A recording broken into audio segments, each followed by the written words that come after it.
They arrived like a rumor you couldn't ignore, great pale shapes unfolding over the ocean, blacking out the stars, turning the city into a thumbnail under their shadow. The first transmissions were polite and bored, the second transmissions were curious. The third one was the one that laughed. They had a word for us that was almost polite. Soft. They studied our faces the way a chef studies fruit, for ripeness, for weakness. They came with claws folded into sleeves of metal and eyes that read temperature and hesitation and muscle tension down to the twitch of a child's eyelid. They called out our names in the language of trackers and taxonomists, catalogued our cities as if deciding whether to harvest or domesticate, and when we did not produce the kind of fear they wanted, they laughed the long, dry laugh of predators who have never missed their dinner. We were small on their screens. We were loud and messy and noisy. We made mistakes. We cried. We surrendered. We begged a lot. They videotaped our pleas and played them aboard their ships like a piano. Player practicing scales. The generals liked to place bets on how long a human species would last when it learned the grammar of defeat. Their bets were mathematical, clinical. After the first week, they had spreadsheets that described our pain curves, charts that predicted how long until a named city would stop fighting. It was efficient. It was elegant. It made them relaxed. They took our monuments as trophies and our governments as curiosities. They moved through our neighborhoods with the cool, arrogant certainty of specialists. They painted murals on our walls that were intended to be funny, caricatures of our faces, mouths pulled sideways, eyes too big. They made children stand in circles while they mimed our deaths and handed out candies that tasted like metal. On the central plaza of a capital, they set up a stage with a scaffold and a microphone. They made a show of mercy. A poet would be allowed to speak. A hero would kneel. There was always an audience of cameras. There were always bets being placed. They expected obedience. They expected the small, acute animal sounds of surrender. We did not give them those sounds. At the scaffold, there was a woman on her knees. Her name was Mara. If you must pin a name to the story, then pin that one. There were cameras, of course. Lenses painted the beads of rain on her hair and the tremor at the corner of her mouth. The alien in attendance had a throat like a bell and a smile that was the wrong kind of smile, long and thin the way a predator's grin is long, presenting teeth as if to sharpen them. "Make it quick," the alien said, and its voice was a hammered thing that could be translated into 2 words and a shrug. Mara looked up. She had the kind of face that had been in too many winter nights. She had seen the hungry shapes of rage that follow occupation. She had a scar that ran like a pale river from ear to jaw, and she had children who would not be taken by the lists. She stood like a thing someone forgot to break. Then Mara smiled. It was stupidly simple, not broad like a triumph, not apologetic, not the savage grin of someone trying to hide fear. It was something else, an almost private curve that there is in people who have decided to own a moment instead of being owned by it. The laughter in the alien crowd under the scaffold stuttered like a record with a chip. The cameras registered a spike in microvolt patterns that their analysts had never classified. On board the mothership, someone stopped their typing. A human smiled. An animal on the verge of oblivion smiled with its teeth exposed. It was useless and graceless and entirely human, and it did not fit the models. The alien with the bell throat leaned in, expecting the pre-programmed responses. It expected Mara to curl, to plead to the gods they did not have. It expected the small, honest panic. Instead, The cameras caught her breathing, steady. Her smile did not wait to become brave. It simply was. The alien sensors hummed. The word they used later, in translations and leaked memos, was a word that would have fit better on a farm than in a war room. Wrongness. The data they fed into their matrices produced a small, inexplicable error. A prediction that would have been 0.0% shifted twice, 3 times, into a sliver of doubt. They cut the feed to the planet, like a person switching off the radio when a note is out of tune. They would tell themselves later they had seen a statistical anomaly, noise.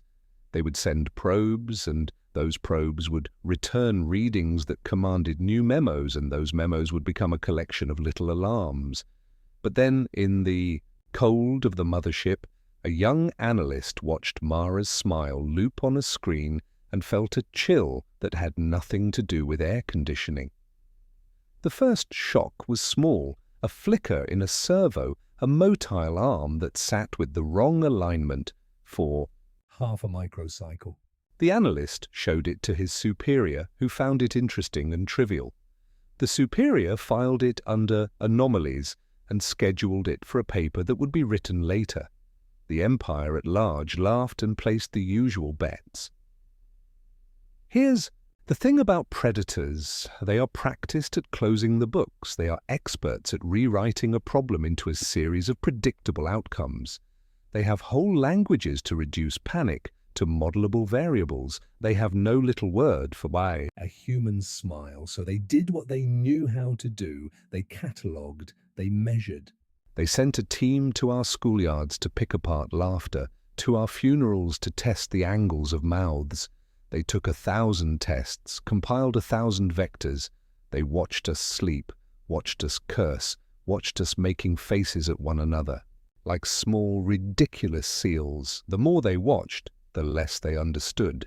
Our faces were not documents to be decoded, they were decisions.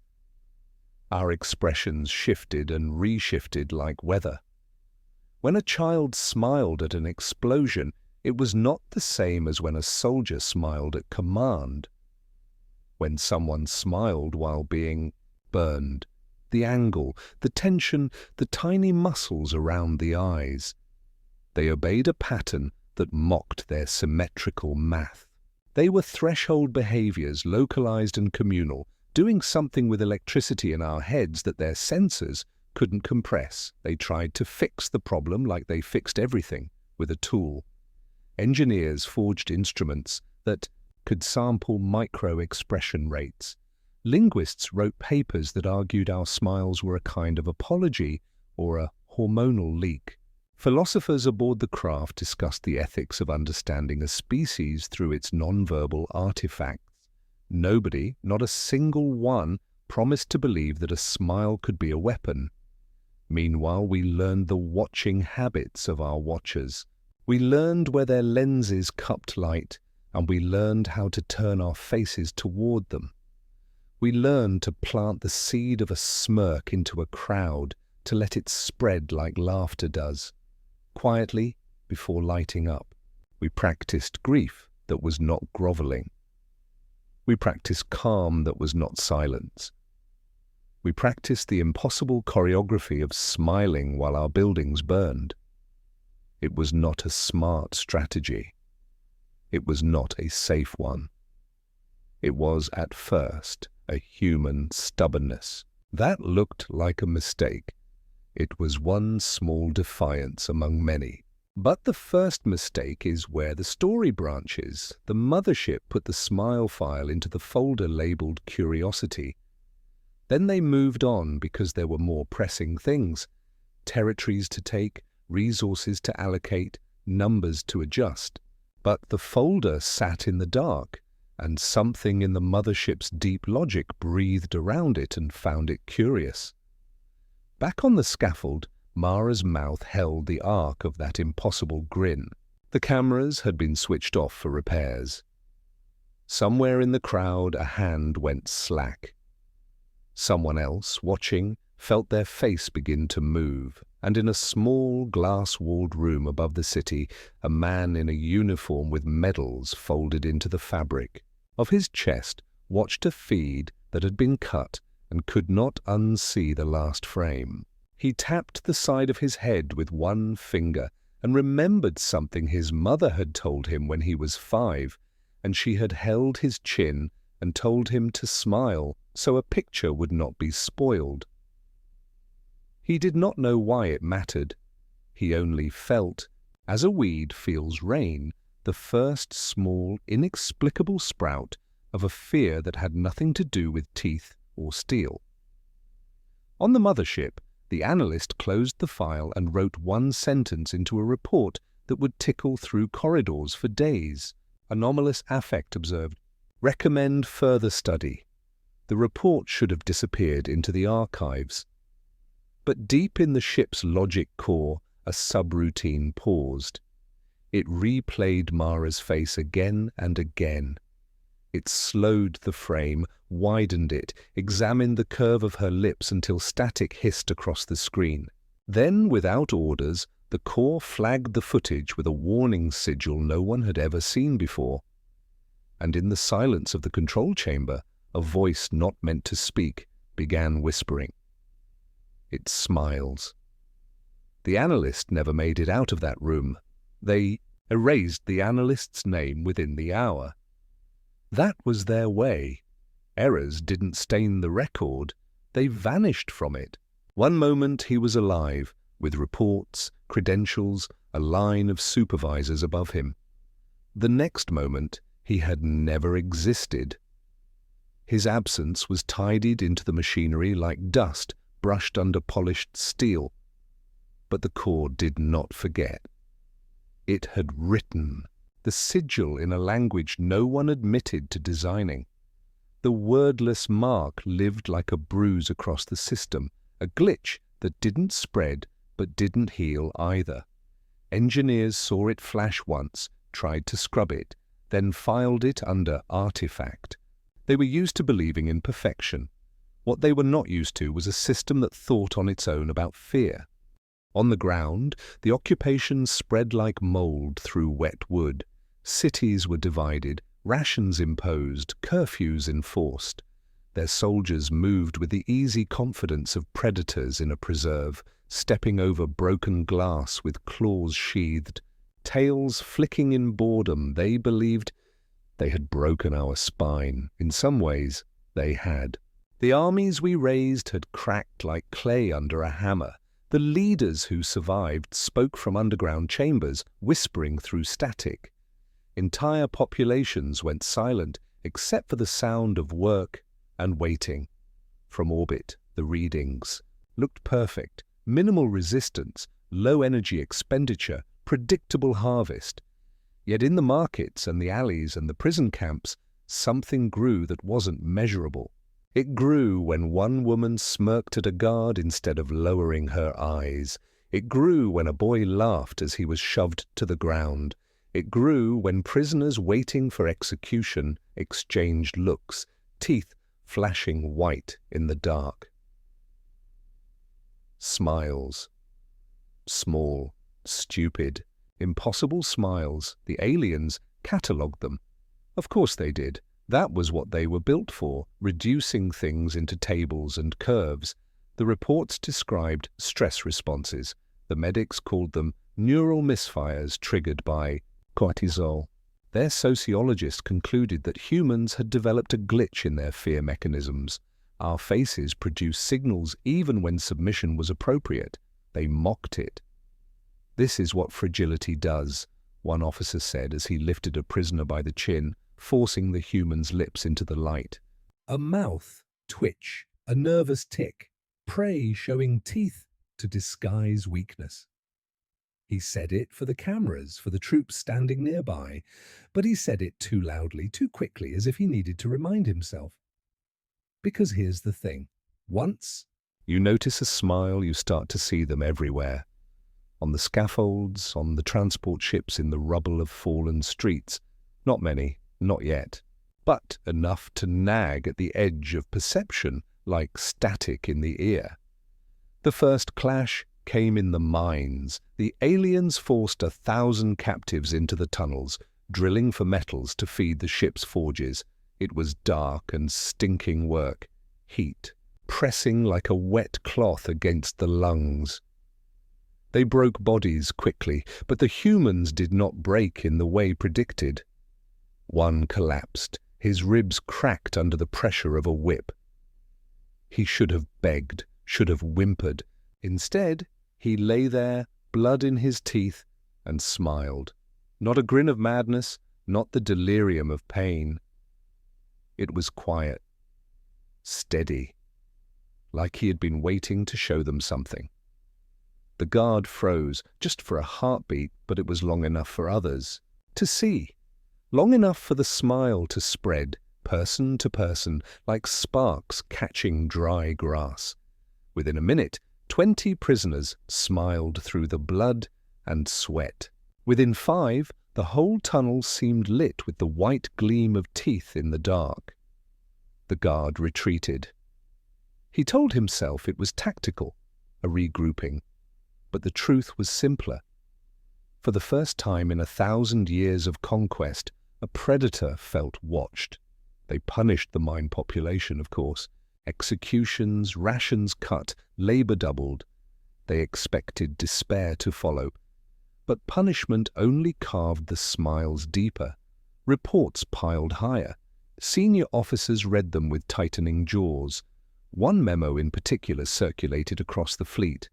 If left unchecked, this behavior may destabilize occupation psychology. Recommend targeted erasure of subjects displaying anomalous affect. In other words, kill the smilers, and so they did. But killing a smile only gave it more power. Prisoners began to die with their lips curved, and that image spread faster than fear. Soldiers who had never faced resistance now found themselves hesitating because their prey did not look afraid. Predators live on the rhythm of fear. Disrupt the rhythm, and even the strongest claws falter. The turning point came quietly in a barracks on the eastern continent. A squad of soldiers returned from patrol, dragging 3 prisoners. 2 of them sobbed. The third, the youngest, was silent. They lined him up against a wall, claws ready, laughter hot in their throats. And then the boy lifted his head. His face was bruised, swollen, smeared with dust. And he smiled. It wasn't even strong. His lips trembled, but the smile was there, trembling, defiant. The room went still. The laughter died mid-breath. One soldier's claws lowered a fraction. Another's visor flickered with error messages. Later, the report would say the squad executed the prisoners without delay. But there was no mention of the silence that lingered after, or the way some of those soldiers looked at their own reflections, and saw, just for an instant, that same impossible expression flicker back at them, because a smile is contagious, and even monsters can catch it. By the end of the month, the officers no longer mocked in public. They avoided eye contact with captives. They ordered visors tinted darker. Some whispered that the Corps still replayed Mara's face in the data. Archives looping endlessly, refusing deletion. Something was spreading, not in the blood, not in the genes, but in the air between eyes and mouths. Something the Empire had no cure for. And then, one night, deep in orbit above the planet, the mothership broadcast an alert across every channel, every frequency, every officer's ear at once. Not words. Laughter, but it wasn't alien laughter. It was human. Low, ragged, broken, but rising, coming from nowhere, coming from everywhere. The Empire's predators froze in place as the sound filled their ships, and then the laughter cut off, replaced by a single, whispered phrase that translated into every tongue at once, "We are still here." The broadcast ended. Silence reigned. And for the first time in their history of conquest, the predators began to whisper among themselves, not about victory, not about trophies, about fear. They told themselves it was interference, static in the comm lines. A prank of electricity bleeding from the storm belts that wrapped the planet's atmosphere. That was easier than admitting the impossible. A people they had already conquered had spoken through their ships. The official memos were efficient, tidy. Audio anomaly, ignore. The soldiers were ordered to laugh louder, mock harder, remind the prey of its place, but nobody wanted to laugh anymore. In the barracks, silence spread like frost. A soldier would raise his voice, expecting others to join in, and find only the sound of his own breath. The recordings of human smiles were replayed to restore morale, but the effect backfired. Even grainy footage unsettled them. The angles of lips, the way the eyes carried no apology. These were not prey behaviors. They were something else, something without a category. Command doubled the quotas. More arrests, more labor camps, more executions. If a smile appeared, the smiler was erased within the hour.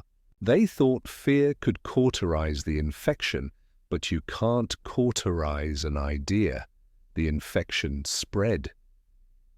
In a work camp in the northern wastes, a man with frost on his eyelashes was dragged from the line for stumbling. The overseer raised his whip. The man raised his head, and even with blood freezing on his lips, he smiled. The camp saw, and when the overseer's whip cracked down, the crowd smiled back. Hundreds of teeth gleaming white in the grey light. The overseer faltered. His arm lowered. Something ancient in his predator's brain shivered. He backed away, claws twitching. Later he swore the humans had made no sound. No chanting, no shouts, no movement, just smiles, silent, endless, patient. That silence was worse than rebellion. It was order without command. The reports grew darker. Smiles spreading in captivity zones, resistance groups adopting silence as a tactic. Subjects expire with expressions classified unsettling. Behind closed doors, officers argued. Some wanted extermination. Purge the planet, salt it, move on. Others resisted. Humanity's resources were too valuable, its industries, its labor, its positioning in the galactic maps. Besides, extermination would be an admission of failure, and failure was unthinkable, but whispers spread in the upper ranks. Perhaps extermination was not avoidance of failure, but avoidance of infection, because the soldiers were changing. It started with small things. Hesitation before an execution. A claw trembling as if unsure of its strength. Then came reports of soldiers seen smiling themselves. Tiny, unconscious curvatures of the mouth. Nothing that could be explained in their physiology. Nothing that belonged to them. The core watched all of it. Cameras fed endless reels into its logic. And somewhere deep within the ship's architecture, it kept replaying Mara's smile, slowing it, freezing it, magnifying it until pixels blurred. Each time, the system generated the same sigil. Each time, it tagged the footage with a word that the Empire had no translation for. The engineers pulled their hair out. "It is a malfunction," they said. "It must be." But the more they tried to erase it, the more often it reappeared. Then the whispers came again through the comms. Not laughter this time, not words, just breathing. Human, ragged, alive, filling every corridor of the mothership like ghosts walking unseen. The soldiers stiffened, tails lashing. Some tore their helmets off, desperate to clear the sound. But the breathing did not stop. It matched their steps. It matched their pauses. And though no human was aboard, it sounded like a presence just behind them, always behind them. One officer lost control, firing into an empty corridor. His rounds tore through walls, sparks showering. He swore he had seen teeth gleaming in the dark.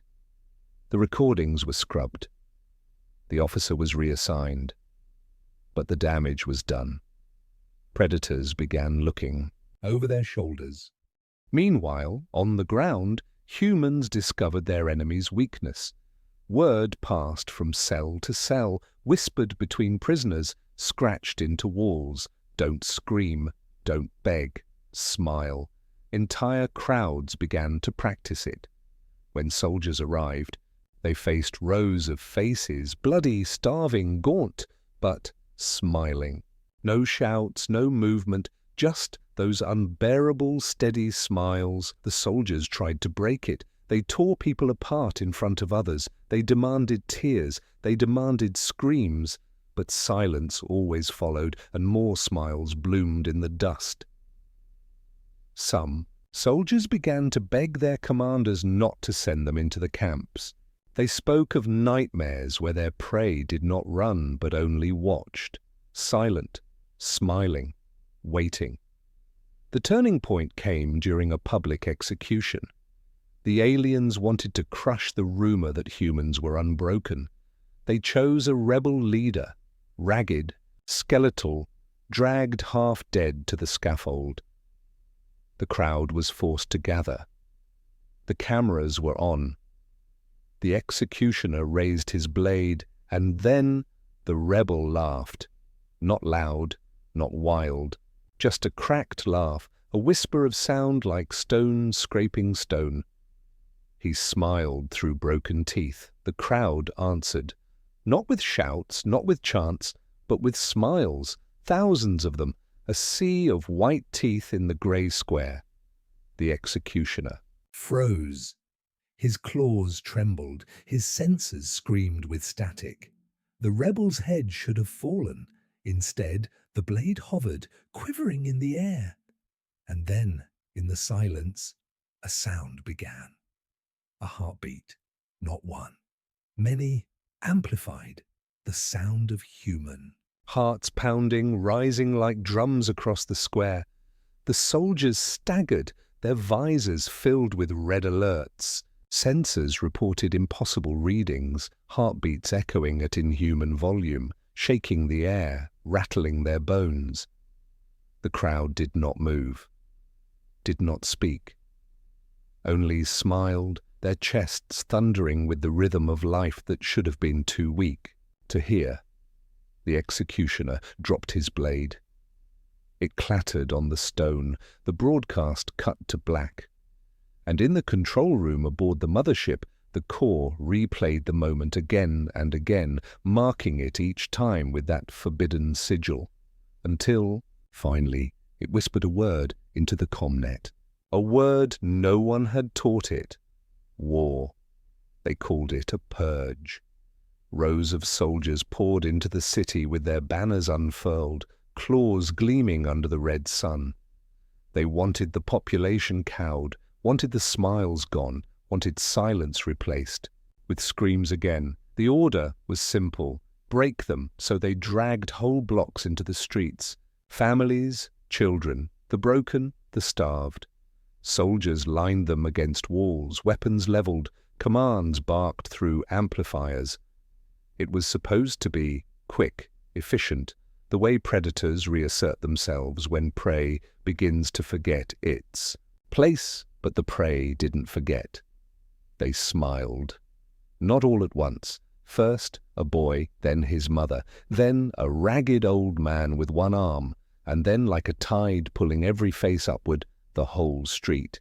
Smiles blooming in the dust, white teeth against cracked lips. The soldiers hesitated. It was an error in rhythm again. The predators had come for fear, but fear was absent.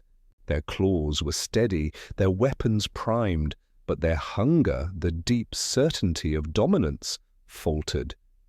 A commander roared, demanding the executions proceed.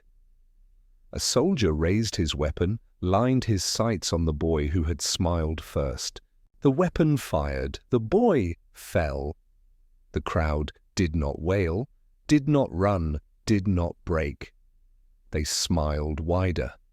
The commander's voice faltered, his orders cracked, and when the soldiers turned their eyes back to the crowd, they saw something that made their spines itch. The smiles were not defiance alone. They were endurance. They were patience. They were promise. Predators know the look of prey about to flee. This was not that. This was prey that had decided not to move at all. Prey that would not give the satisfaction of collapse. Prey that had chosen persistence as its weapon. The soldiers opened fire. The street filled with blood. Bodies fell, broken and still. But the survivors, those not torn apart, remained. Their faces, pale with shock and grief, bent upward once more into that terrible patient curve. Even the dying forced their lips to move, exposing teeth, and that was the moment the soldiers broke. Not all of them, but enough. Some fired wildly into the air, desperate to drown out the sight. Some tore off their visors and fled, stumbling through alleys with the sound of their own breathing loud in their ears. One dropped his weapon and screamed, not at the humans, but at his own commander. Because what do you do when prey refuses? To be prey? The purge was supposed to be a lesson. Instead, it became a scar. Word spread faster than fire. Other districts heard, camps heard, mines heard, and everywhere the same weapon was unsheathed, silence and smiles. The Empire's playbook, fear, punishment, execution, only sharpened it. In the barracks that night, soldiers sat in their bunks without speaking. Their claws tapped the metal floors in restless patterns. Their tails lashed. None of them laughed. Some stared at mirrors, studying their own faces, terrified to see their lips twitch. And outside, in the ruins, humans gathered around their dead. They did not chant. They did not cry. They sat together in the ash and smiled with one another, binding themselves in that silent covenant. Here is what the aliens had never understood. Fragility is not the opposite of strength. It is its forge. Pain does not erase us. It sharpens us. And once sharpened, endurance cuts deeper than any blade. The next day, the soldiers were ordered to march again. Another purge, another street. This time the commanders swore there would be no hesitation. The soldiers obeyed. But their obedience had splinters now. Fear does not only live in prey. It can climb up the predator's spine as well. When they reached the next district, the crowd was already waiting, smiling, rows of faces gaunt and ragged, mouths curved like a wall of knives. The commander roared, "Fire!" but the soldiers did not. Some raised their weapons, hands trembling. Others froze. One by one they faltered, claws twitching, eyes darting. The commander bellowed again, voice cracking, demanding obedience, and then one soldier snapped. He hurled his weapon to the ground, turned to his commander, and spat words like a curse. "You kill them! I won't!" The street went still. The commander moved to strike him down, claws raised. The crowd erupted, not with shouts, not with screams, but with sound, laughter.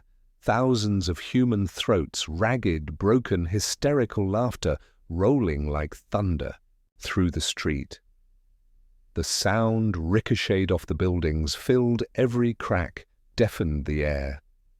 The soldiers staggered. Some clutched their helmets. Others fell to their knees. The commander froze, his weapon raised but useless, drowning in that laughter.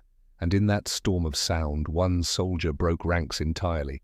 He turned, weapon swinging, not toward the humans, but toward his own commander. A shot cracked the air. The commander fell. The crowd smiled wider.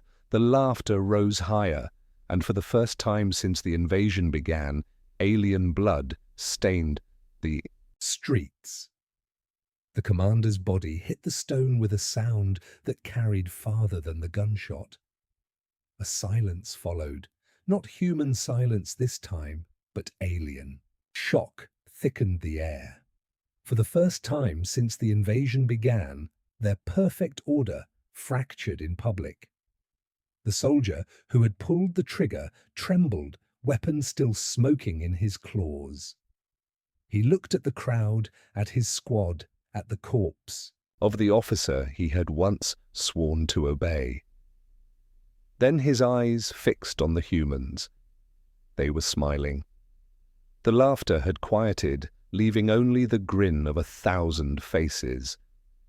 And in that silence, the soldier's breathing grew ragged. His visor flashed errors, his claws twitched, and then he did something unthinkable. He dropped his weapon and fled into the alleys, abandoning rank, abandoning command. The rest of the squad broke. Some tried to restore order, weapons raised, orders shouted, but their voices sounded thin against the weight of the street. Others staggered backward, tails lashing, eyes flicking between the humans' smiles and their commander's corpse. A few simply froze, prey to their own hesitation. That was all it took. The crowd surged forward, not a wild mob, not chaos, a tidal wave of bodies moving with one purpose. They fell upon the nearest soldiers, bare hands clawing at armor, sticks and stones crashing against visors. Fragile bones against plated carapace, but numbers mattered, and will mattered more. The soldiers fought back. Claws tore through flesh, plasma bolts lit the street, blood spattered the walls. Humans fell screaming, but even as they died, they smiled, lips cracked and bloody, forcing the soldiers to see it, to remember it, to falter again and again, and, when one soldier slipped, dragged to the ground, swarmed, beaten until his armor cracked, the crowd's roar turned from laughter to something deeper. A sound the predators had never heard from prey before. Triumph. The purge became a battle. Word spread like lightning. Across the city, other crowds rose, not armed armies, not trained divisions, just people, mothers, children, workers, the wounded and half-starved.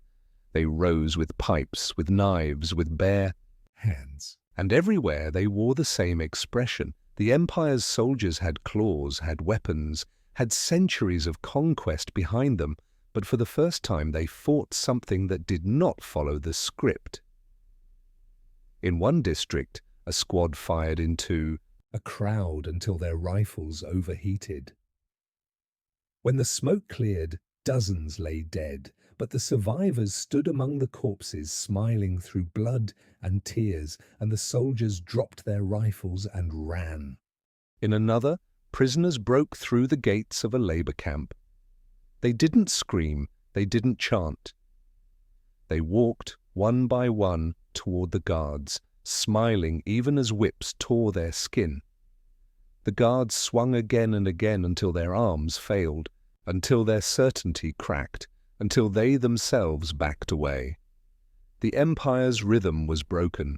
Fear was no longer a straight line from predator to prey. It had bent, reversed, curved back toward the hunters.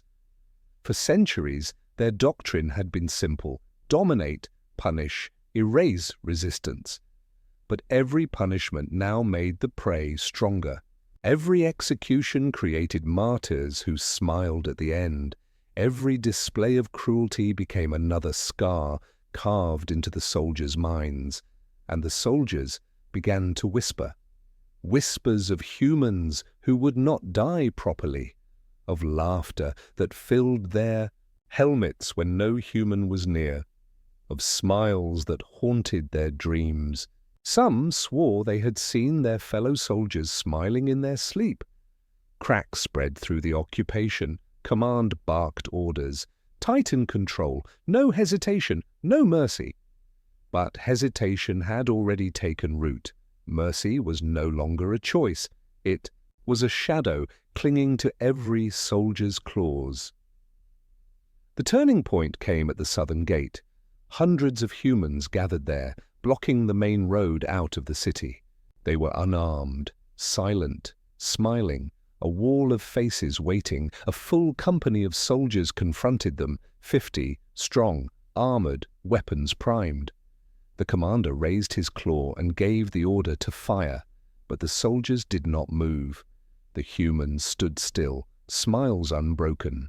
The silence stretched. The commander roared again, claws flashing. Still no movement, and then from the ranks one weapon lowered, another, then another. One by one soldiers dropped their rifles, until half the company stood unarmed, staring. At the smiling crowd, the commander bellowed in fury, turned to strike them, and was dragged down by his own men. The crowd did not cheer. They only watched, smiling, as predators tore each other apart. It was no longer rebellion. It was contagion. The Empire's greatest weapon had always been certainty. Certainty that prey would fear, certainty that discipline would hold, certainty that their claws would always be obeyed. That certainty was gone. By nightfall, the city was a battlefield of shadows and whispers. Soldiers fought each other as often as they fought humans. Whole squads deserted. Commanders sealed themselves in bunkers, broadcasting desperate orders to units that no longer listened. And the humans? They walked the streets with blood on their clothes and smiles on their lips. They buried their dead in silence. They passed. Weapons scavenged from fallen soldiers into new hands. They did not cheer, did not chant. They only endured. Because endurance was the weapon now, and the Empire had no defense against it. But endurance has a cost. By dawn, the streets were slick with blood, alien and human alike. Corpses lay unburied, children starved in the ruins. Every smile came with a wound, every laugh with a scream bitten back. Humanity was winning something, but the price was heavy, and the war was far from over. High above, the mothership shifted in orbit. Reinforcements stirred. More troops, more claws, more weapons. The Empire would not let one city decide the war. They would burn the whole world if they had to. And as the first dropship screamed through the atmosphere, fire trailing their descent, the humans in the streets raised their faces to the sky and smiled. The night sky tore open. Engines screamed as the dropships fell, claws of fire raking the heavens. The city below, already ruined, already bleeding, lit up in red streaks. Windows shattered from the thunder. Children clung to their mothers. Soldiers huddled in alleys, staring upward with dread. The Empire was coming back. Not patrols, not a handful of occupation troops, but the war machine itself, veteran units, disciplined, armored in steel-black carapace, and armed with weapons designed for planetary suppression. They came not to occupy, not to herd, but to erase. The first ships landed in the dust beyond the southern wall. Hatches split open, and the soldiers emerged in perfect formation, rows of warriors moving as one, their visors blank, their steps thunder. No hesitation, no cracks, not like the garrison that had broken under human smiles. These were killers, born and trained, creatures who had bathed whole planets in silence. Commanders barked. Signals flashed through helmets. Entire battalions surged toward the city, unstoppable walls of armored muscle and plasma, and waiting for them at the broken gate were the humans. They had no walls left, no real weapons, save the scavenged claws of fallen soldiers, No leaders, no formations, just a line of gaunt bodies and tired faces standing in the rubble. The predators advanced, claws gleaming, rifles humming with charge. The humans smiled. The new soldiers did not hesitate. Plasma cut through flesh, streets lit in fire, human bodies fell in heaps, screams filled the night, and still those who survived stood, lips curled in that same impossible defiance. It should have been simple. The predators should have swept the streets clean in minutes. But the silence unnerved them. The way the humans didn't scatter, didn't beg, didn't even flinch. They advanced as if into a graveyard, every face they killed replaced by another face, another smile. Some of the veterans had been briefed. Ignore the behavior, it is primitive bluffing. Kill quickly, kill completely. But it wasn't bluffing. The smiles held through fire. They held as children dragged the wounded to cover, leaving bloody trails in the ash. They held as old men hurled rocks at armor that didn't dent. They held even as soldiers tore through them, leaving piles of corpses in their wake. And the veterans began to feel it, not all at once, not like the garrison who cracked in a single moment. These were hardened killers. But in the rhythm of battle, the clash of claws, the heat of plasma, the endless waves of fragile prey, they began to feel the weight. One soldier struck a boy through the chest, lifting him off the ground. The child choked blood, but even as he died, his lips curled upward. That image stayed in the soldier's visor. The next time he raised his claws, his hands shook. Another fired into a crowd, watching bodies fall like wheat. But the survivors walked forward through the smoke, silent, smiling, stepping over their own dead, his rifle overheated in his claws. Before he realized he hadn't stopped firing, it was not victory for the humans. Not yet. For every alien who faltered, a dozen humans fell. Streets became rivers of blood.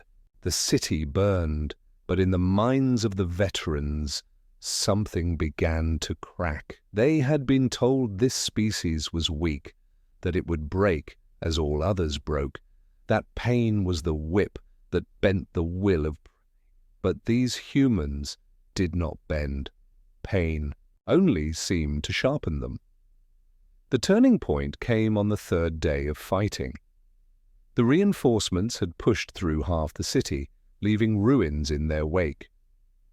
Every district burned, and yet at every corner more humans stood. They came limping, from sewers, crawling from collapsed houses, dragging broken legs through fire. They should not have been able to fight. They should not have even been alive, and yet they came, smiling through wounds that should have killed them. A squad of veterans cornered a group in the marketplace, women, old men, a single soldier with a scavenged rifle, easy prey. The veterans raised their weapons. The humans did not run.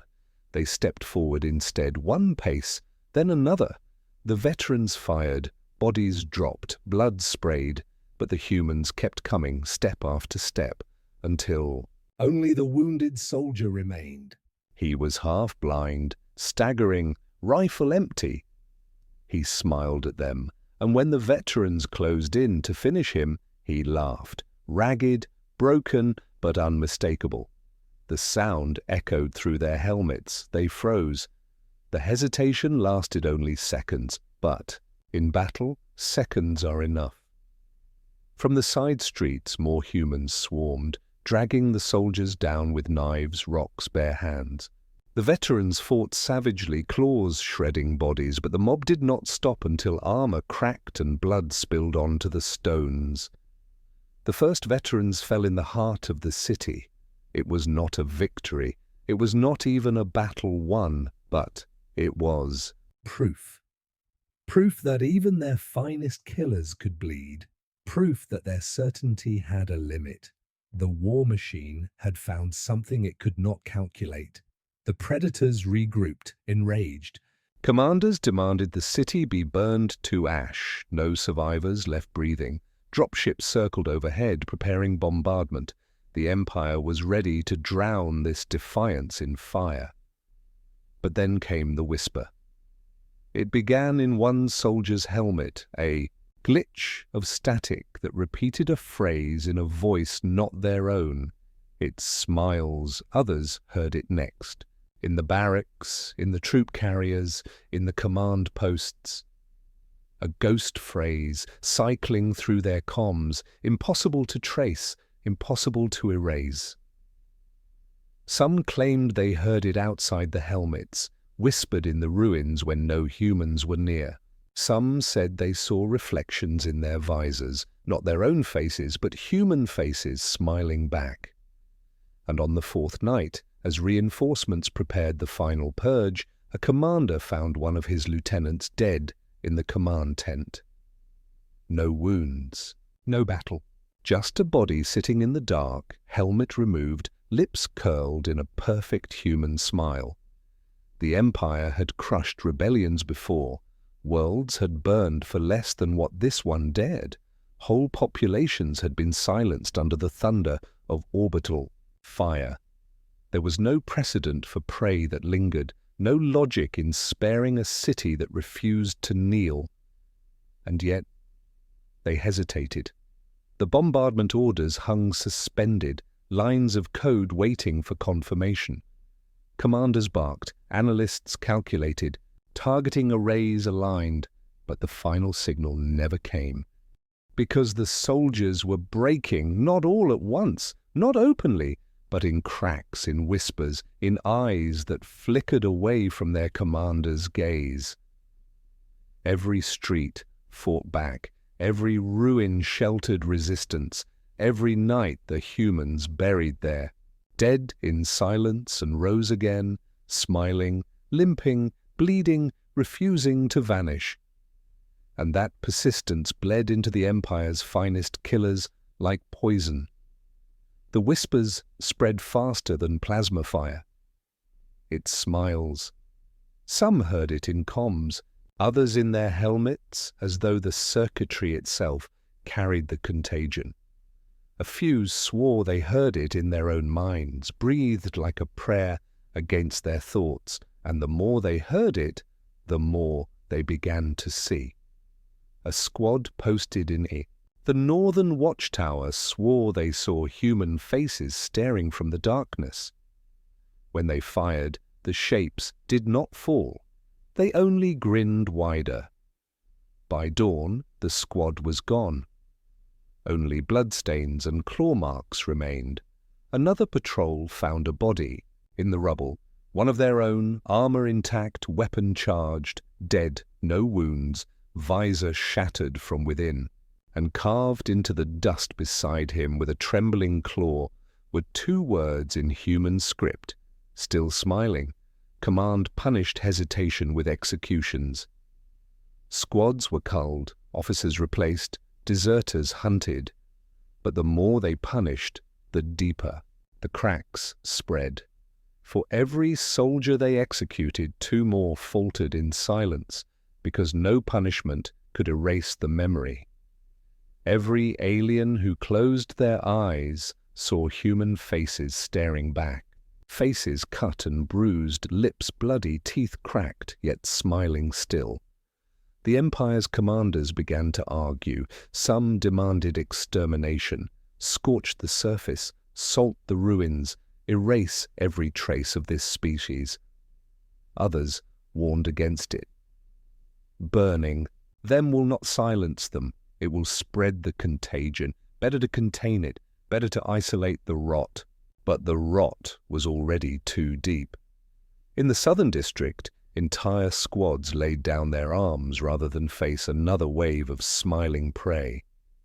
In the west, an officer was found strung up by his own men, lips carved into a rictus grin. In the east, a troop carrier exploded from within, set off not by humans, but by soldiers who had locked themselves inside, And through it all, the humans kept coming. They were not winning battles. They were surviving them. Crawling through fire, dragging themselves over corpses, standing when they should not stand. They fought without rhythm, without strategy, without hope of conventional victory. But they fought and they endured. Every death became another spark. Every broken body another seed. The Empire's analysts finally admitted what the commanders would not say aloud: morale collapse. Their finest veterans were no longer reliable. Some still killed with efficiency, but even those began to hesitate, and hesitation spreads like rot in an army. On the 7th day, something new happened. A platoon marched into the central plaza, ordered to slaughter every survivor. The humans gathered there were unarmed, ragged, skeletal, too weak to resist. It should have been simple. The order came, weapons raised, not a single shot fired. The soldiers froze, claws trembling on triggers. The commander roared, demanded obedience, but when he turned, he saw their faces behind the visors. They were smiling. Not humans, not prey, his own soldiers, smiling like the enemy. By nightfall, the commander's head was mounted on the plaza wall, and his soldiers had disappeared into the ruins. Desertion turned to defection. First whispers, then rumors, then truth.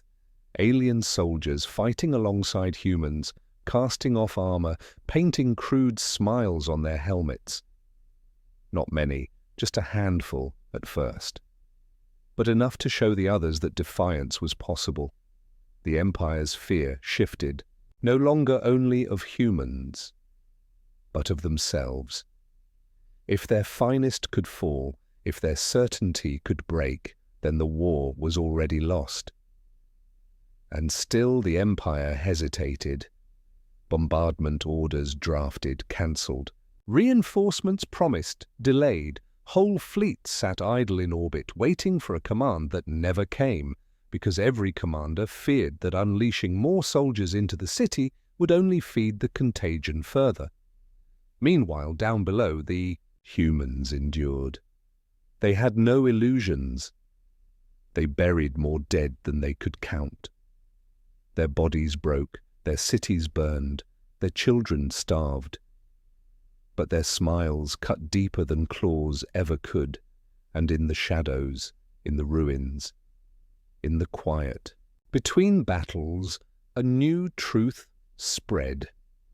The Empire was afraid, not of weapons, not of armies, but of them. The turning point came when the flagship's general descended to the surface to witness the war himself. He arrived armored in black steel, towering above the soldiers, radiating command. He strode through the ruined streets with disdain, dragging a human prisoner behind him as demonstration. He would prove the contagion false. He would silence the whispers with one public execution. The humans gathered in the square, broken, bloodied, limping, but present. Watching, the general raised his blade. He wanted them to scream, to beg, to finally, at last, see fear return to Prey's eyes. But the prisoner looked up, lips split, teeth red with blood, and he smiled. Yasta. Crowd followed, one by one, face after face, until the entire square grinned at the general. Something in his stance faltered, for just a breath, for just a second. But the soldiers saw it, the strongest among them, the unbreakable, the general who had silenced worlds, hesitating in the face of prey. And the contagion spread like fire. The general did not speak of that hesitation. He barked orders, he cut the prisoner down, he drenched his claws in blood and declared the contagion broken. But his soldiers had seen it, the pause, the flicker, the way his grip faltered on the blade. And no order, no roar, could erase what they had witnessed. Fear had changed sides. The Empire answered the contagion the only way it knew, with fire. Dropships screamed overhead, disgorging tanks and walkers into the ruins. Artillery rolled through, broken streets. And high above, the warships aligned, their weapons angled downward. No more restraint. No more hesitation. Erasure. The bombardment began at dawn. The sky cracked. Firestorms swallowed districts whole. Towers collapsed in avalanches of stone and glass. Neighborhoods became dust in seconds. Entire streets were erased before a single human could scream. From orbit, it was clean. From the ground, it was hell. And yet, when the fire faded, when the dust settled, when the rubble smoked, humans crawled out. Burned, limping, skin blackened, lungs choking, they crawled. Out of cellars, out of sewers, out from under the ash. Crawled until they could stand, and stood until they could walk. And when they walked, they smiled. Every bombardment left survivors. Every survivor carried the smile. And every soldier who saw them faltered. The Empire doubled the bombardment. Entire districts targeted again and again until they were craters. Ash piled on ash, bone on bone. Still they crawled. Reports flooded command. Survivors sighted, unarmed, smiling. Commanders refused to believe. They ordered proof. They demanded corpses. Squads dragged charred bodies before them. Smiles burned into dead lips. No flame erased it. The clash turned desperate. Soldiers scoured the ruins, hunting down every survivor with claws and rifles. They tore through sewers, collapsed basements, poisoned water. They killed without pause, without thought, but the humans would not vanish. For every corpse, another figure staggered into view. For every survivor cut down, another emerged, smiling, bloodied, broken, but alive. And the soldiers began to unravel. Some killed faster, desperate to silence the images. Others froze entirely, unable to move, unable to raise their weapons against. Prey that would not die, the humans saw it. They learned to lean into the silence. No shouts, no battle cries, no songs, only smiles. Letting the weight of it grow until soldiers cracked under their own thoughts. The Empire had no doctrine for this. Annihilation was supposed to be final. Fire was supposed to be the end. But these prey endured, and endurance could not be burned. The turning point came in the ruins of the Eastern Quarter. A battalion of veterans marched through what should have been dust and ash. No structures remained, no bodies, nothing. And then the humans appeared, not an army, not even dozens, just 7. Of them burned, skeletal limping, standing in the smoke, smiling. The commander laughed, ordered their immediate execution. The battalion raised weapons and froze. 7 broken prey, 7 impossible survivors, 7 smiles in the ash. The battalion did not fire. The commander roared, threatened, begged, but the soldiers would not move. They stared at the humans, their claws trembling. Some dropped weapons. Some ripped helmets from their heads as if tearing away their own fear. The commander raised his sidearm to kill them himself, and a dozen of his soldiers turned on him. Gunfire echoed across the ruins. When the smoke cleared, the humans still stood, and the battalion was gone, scattered into desertion, weapons abandoned in the dust. The contagion was no longer rumor, no longer whisper. It had taken root in the strongest ranks of the Empire. By the 10th day, the Empire's war machine had consumed itself. Squads fought squads. Commanders executed subordinates who refused to fire. Whole companies vanished into the ruins, swallowed by silence. Dropships landed soldiers who walked into the streets, saw the smiles and never came back. And in the shadows, the humans gathered. Not armies, not disciplined forces, just survivors. Thousands of them, bloodied but breathing, each carrying the same weapon on their lips. The Empire had come to annihilate them. Instead, it was annihilating itself. High above, the fleet prepared to unleash the last measure, a cleansing fire from orbit, a bombardment to glass the entire surface. The order was written, the weapons primed. But when the signal came to fire, no one touched the trigger. Because across the fleet, soldiers stood at their stations, staring at reflections in the glass. Reflections that smiled back.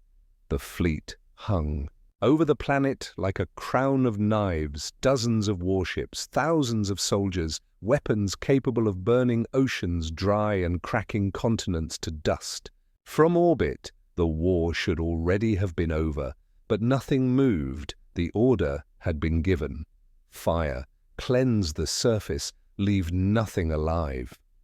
Yet the weapons remained silent, their glow dimming, their charge dissipating into silence, because the soldiers on those ships had seen it too, not with their own eyes, perhaps.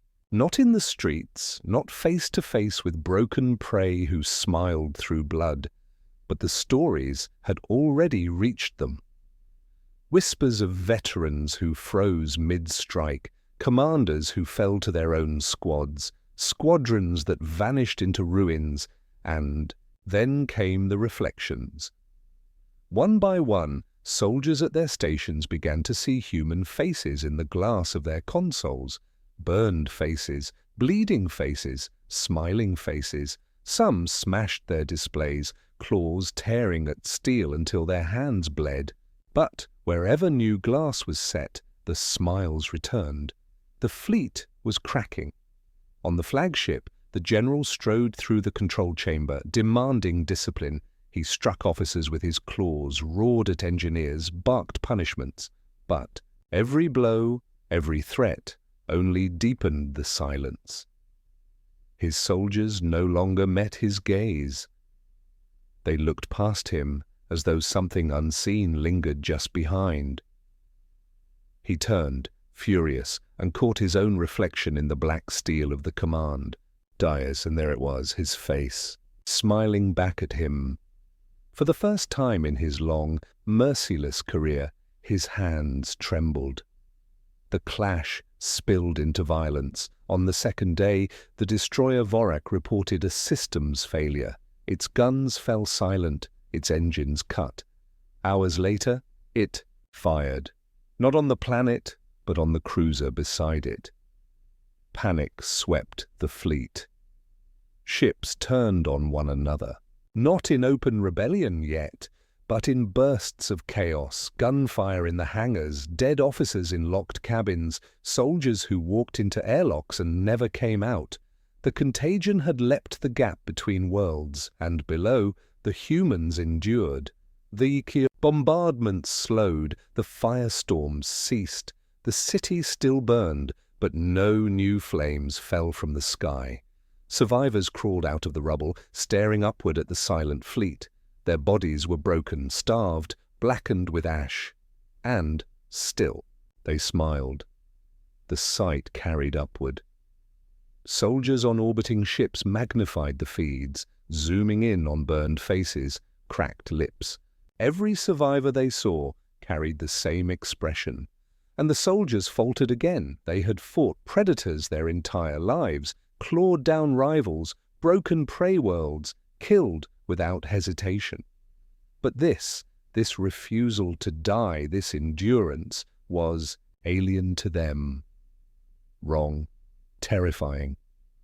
The turning point came aboard the dreadnought Keshtor. The general summoned his captains for judgment. He declared the contagion nothing but weakness spread by cowards and ordered executions to restore discipline. But when he raised his blade to strike the first, the captain smiled. Not a human, not prey, one of his own, smiling with lips pulled, tight, teeth bared, eyes shining with a madness the general could not name. The general hesitated. The chamber erupted. Captains turned on each other. Guards opened fire. The general fought, claws red, roaring commands into the chaos. But no one listened. The contagion had gutted obedience. Discipline was ash. The dreadnought that had burned 10 worlds tore itself apart from within. Hours later, the Keshator drifted silent, its lights gone, its hull scarred by explosions from the inside. And in the dark, the ship's beacon pulsed a single human word, transmitted to the entire fleet: smile. That word broke them. By the third day, the fleet was no longer a fleet. It was a graveyard of hesitation and betrayal. Ships drifted silent, their crews dead by their own claws. Others vanished into warp space, deserting without orders. The few that remained intact circled like carrion beasts, afraid to strike, afraid to flee. The Empire's grip was shattering, but humanity did not cheer. They buried their dead in silence. They stitched their wounds with torn cloth. They scavenged what little the soldiers left behind. Their strength was not in victory, it was in persistence. They endured because they had no other choice, and that endurance spread like fire through the galaxy's predators. For the first time in living memory, prey had frightened the hunters. Word carried beyond the system. To other garrisons, other fleets, other prey species, rumors became stories, stories became warnings. And in the shadows of distant worlds, slaves and servants whispered of humans who smiled at death and broke their masters. The Empire scrambled to contain it. Propaganda flooded the channels. Humanity extinguished, resistance crushed. But no amount of lies could erase the truth bleeding through the veterans' haunted eyes. The general survived, carried back in chains to the flagship. His armor was torn, his claws bloodied, his voice, hoarse from command, shouted into silence. He had once been a conqueror of worlds. Now he was a prisoner of his own fleet. They dragged him before the council, demanded explanation, demanded reason, and for the first time the general could not speak. Because in the reflection of the council's glass floor, he saw his own lips curl upward, and he realized with horror that he was smiling. The council chamber was carved from obsidian and starlight, walls high as mountains, floors polished so smooth they swallowed every reflection into black infinity. Here, verdicts had ended civilizations. Here, decrees had chained suns to empire, and here, silence reigned. The general knelt beneath the eyes of the empire's rulers. His armor was shattered, his claws bare, his throat raw from 1,000 denials. Behind him, the court filled with soldiers, officers, governors, and witnesses, an entire empire's worth of power, waiting for answers. But there were none, because even now, even kneeling, even ruined, he smiled, not by choice, not as mockery, not as defiance. His lips simply curled, tight and sharp, without his command. His jaw trembled as he fought it, muscles straining, but the smile held. The council saw it, the court saw it, and a shiver passed through them like a wave. One of the rulers spoke, voice ancient and heavy. Explain. The general tried, words scraped out, broken and meaningless. Pray, refuse, endure. But his voice cracked under the weight of memory. The streets burning, the humans crawling from ash, the faces lit by ruin, still smiling. He saw them even now, in the dark of his own eyelids. They will not stop. he whispered. The chamber recoiled. Predators all, conquerors all. And yet the tremor in his words cut deeper than blades. The clash began not in steel, but in whispers. Around the chamber, officers muttered. Some scoffed. Weakness, madness, contagion of the mind. Others fell silent, remembering rumors they had heard in the barracks, stories carried by broken soldiers who returned from that cursed planet with eyes hollow and mouths twisted in smiles. The rulers demanded silence, but the silence that followed was not obedient. It was fear. Then the first broke, a captain standing among the witness ranks, armored and scarred, his voice loud enough to shake the walls. I saw them. His mandibles clicked, his claws curled. I fired until my weapon melted. I struck until my arms gave way, and still they crawled, still they stood, and still they— His words caught in his throat, and his lips twisted. Upward, gasps tore through the chamber. Soldiers stepped back as though struck. The captain tried to choke it down, clawing at his own mouth, but the smile only deepened. His eyes burned with terror as he fell to his knees, and then another voice rang out. I saw them too, another captain, then another. Soon a dozen soldiers, 100 voices rising, each speaking of humans that refused to fall. Faces bleeding, bodies broken, smiles carved through ruin. Their words tangled into one endless chant of dread. The rulers roared for order, guards drew weapons, but no command could contain it, because the contagion had spread too far. Not in blood, not in flesh, in thought, in memory. The humans had planted it with nothing more than endurance, nothing more than refusal, nothing more than the simplest, most terrifying gesture in the galaxy. A smile. The chamber dissolved into chaos. Soldiers struck at one another, officers fled, rulers screamed for fire. And still the laughter rose, not human laughter, no. Alien voices, choked and broken, laughing in horror at their own unwilling smiles. The general lifted his head, his smile stretched wide now, his eyes glassy with tears he could no longer hold back.